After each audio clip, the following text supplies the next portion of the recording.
avocado, hinagis ko lang po dito sa may ano ng lupa. Ilinagay kasi ng asawa ko dito sa plastic ang lupa.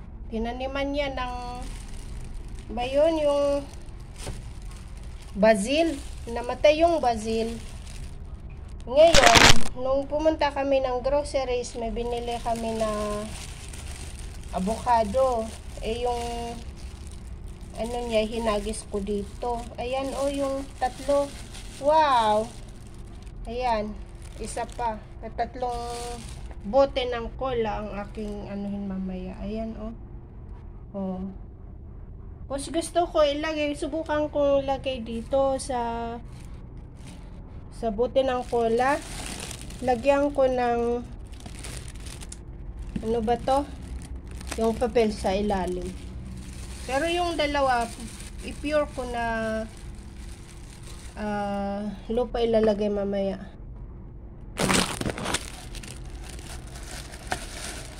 Hindi ako na po siya inano dun sa ilalim. Kasi yung ugat po guys, yung ugat ng neto, ayan na anuhan na, natataktak na yung lupa, ando doon na nauna. Tanggalan ko na lang po ng ito kasi ayan gusto ko kasi isabit kaya linagyan ko ng tali. So tingnan ko yung gagawin ko po guys. Tara na guys. Ayan. Ganito po ang magpatubo ng avocado. Basta yung medyo basa-basa po na lupa, or yung una kong ginawa noon, may avocado na naman kaming avocadong na ipatubo ko noon, nasa probinsya na po. Yung ginawa ko sa tubig naman po. Linagyan ko po ng tubig pero hanggang dito lang po yung tubig para yung mababasa po siya lagi. Hindi siya yung matutuyo.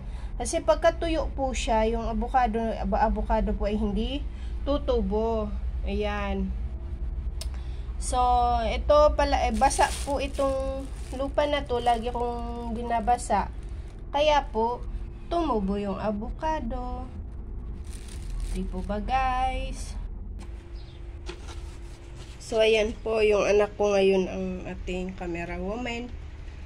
So, ilagay po natin. Wala po silang pasok ngayon guys. Ay, ayan yung nasasabit yung ating kamay. Wala po silang pasok ngayon. Don't be shy, only like that. And now you see the rat becoming here.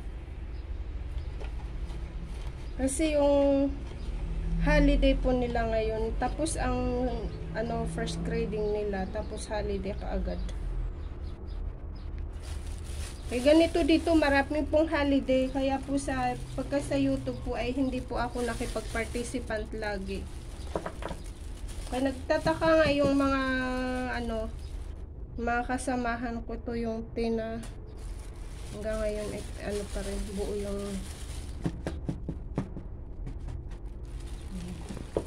tapos isasabit ko na lang po mamaya guys.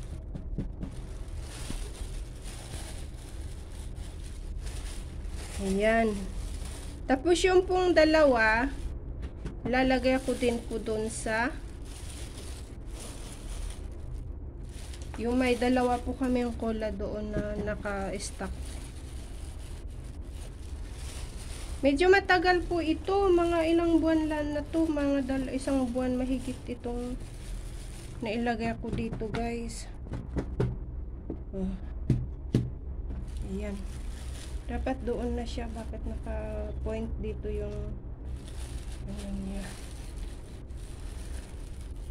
Pang ilang beses ko na ito na hindi yata nabubuhay sa probinsya, hindi na kasi nila linalagyan ng ng tubig. Sana ay may kabayan na gustong kumuha niyan, ipamigay ko na lang po guys.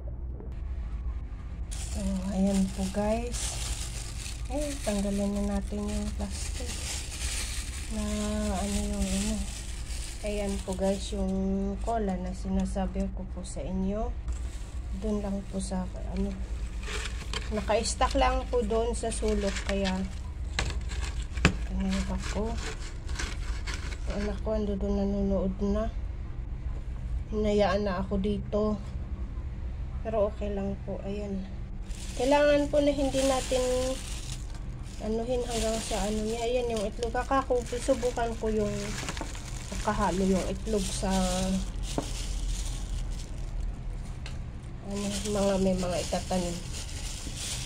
Kasi naninigas itong ano na to, lupa pagka nabasa tapos na to. Ayan. Ganyan lang po guys. Tapos ilagay po natin yung avocadong pa ganon. Di po ba yung kwitan yun? Ayun. Ayan. Tapos yung ayun yung roots niya. Ay, roots. So, ganito. Kasi dito po lalabas yung kanyang, yung ganito po guys, yung ito. Sabay-sabay ko ilinagay pero hindi ko alam bakit na yan, no? Mas mataas na po yung isa. Napansin ko mas mataas na yung isa kaya ginawa ko na lang ang ganito. Kinuha ko na lang sila kasi pagka lalo yan siyang lumaki. May ano din po yung tawag dito. Yung ano po ba yun? Yung durian. Nagpatubo din po ako ng durian guys. Ilinagay ko din namin din sa probinsya. Isa lang daw ang nabuhay. Hindi kasi yan marunong yung tatay ng asawa kong ewan. Mas na ano niya yung mga baka. Kasi marami yan siyang alagang baka. Mulat sa pool na buhay pa yung biyanang ko na babae. Marami na po yan silang baka. Ay, na ano yung ayan, nabulok yung durian, oh. Kasi hindi ko siya binalatan yung, hindi ko tinanggal yung shells. Di po ba may shells? Dapat tanggalin po yung shells. May nailagay, may na-upload na po ako kay Vera. Kay ano, Bertay wife. Ando doon po yung itong buhok na to hanggang sa ano ba naman inaglalagas. Ayan. Tapos, lalagyan po natin, inano ko siya, yung na-press ko. Ayan. Ito po ang magtanim ng,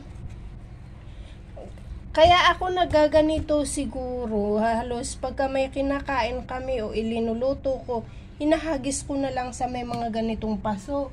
Kasi ang lolo ko, tsaka kaya yung nanay ko, marami yan silang tanim na ganito din pagka may kakainan kami na yung avocados o kaya yung mga binibili ba sa palengke.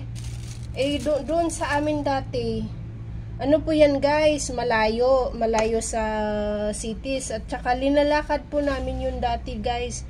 Sa amin wala pong sasakyan.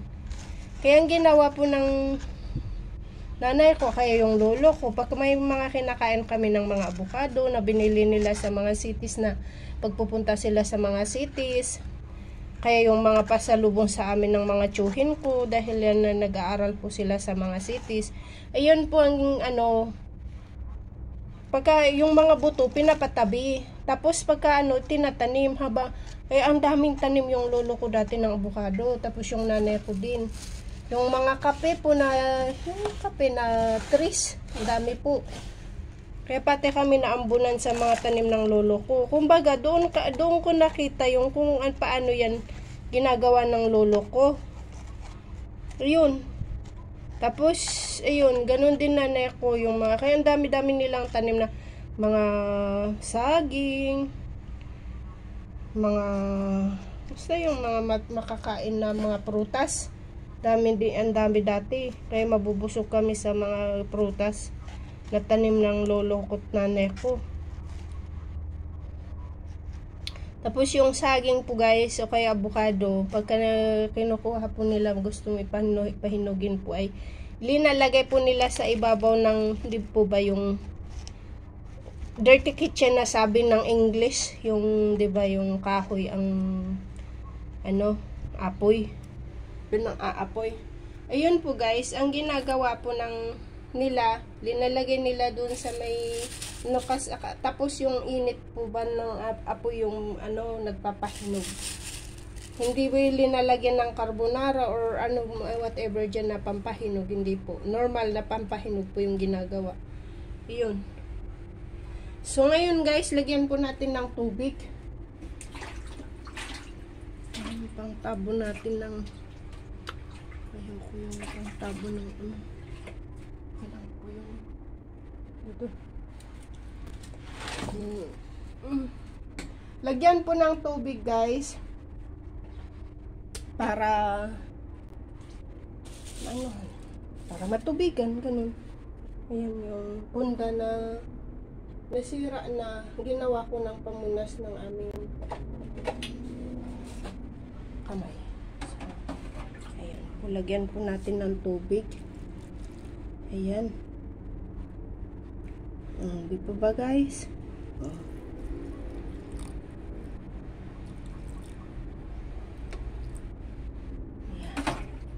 Wag po masyado yung tubig kasi ayan. Di po ba? Dito pwede pong lagyan ng pa na lupa. Pero dito sa ito, I think kahit konting lupa lang po tayo ilagay o konti pa. Nilagyan yata ng yung lupa yung niya. Pero ito naman naka naman sa lupa ito, basta laging lalagyan ng tubig. At yung uusbong din po yung ayun o yung niya, tubo niya. Ito ay hindi pa po nabiyak ito. Pabiyak pa lang po yung ito. Ayan. Kita ko din po sa inyo. Ayan po yung itinanim ko po na pag naglinis ako ng kangkong, diyan ko hinahagis, guys. Kasi nasa 4th floor po kami, nasa taas po kami. Ayan. Ayan yung sili. Ta-transplant po yan mamaya kahit idagdag ko diyan sa mga avocado. Kailangan pagka konting pa yan para tumigas pa ay yung konting laki pa. Kasi pag i-transplant na ganyan, baka hindi yan tutubo. Baka mamamatay. Ayan. Pues, ayan, yung kinain namin, nagpunta kami ng immigration. Kinain namin na pineapple. Ay, nasa English na tayo ngayon, guys. Pinya. Ay, ako, itong pineapple. Ayan. Ilinagay ko dyan. Ayan, tumubo. Ayan. Tapos nagluto ako ng may nanilaw na galing sa rep na ampalaya. Hinagis ko dito yung buto. Ayan pa, may naihagis pa muli ako ng buto. Ayan po, yan.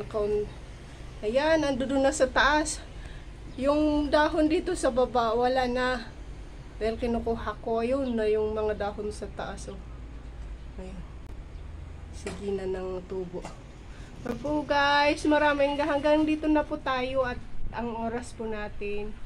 Maraming salamat po guys sa